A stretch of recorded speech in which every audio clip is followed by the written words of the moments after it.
నాగర్ కర్నూల్ జిల్లా ప్రజలందరికీ కూడా నూతన సంవత్సర శుభాకాంక్షలు.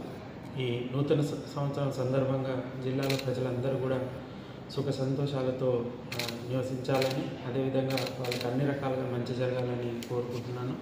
అదేవిధంగా ఈ కొత్త సంవత్సరం వేడుకలను మన ప్రభుత్వ నియమాలకు అనుగుణంగా సంయమనంతో జరుపుకోవాలని కోరుకుంటూ అందరికీ మరొకసారి నూతన సంవత్సర శుభాకాంక్షలు తెలియజేస్తున్నాను.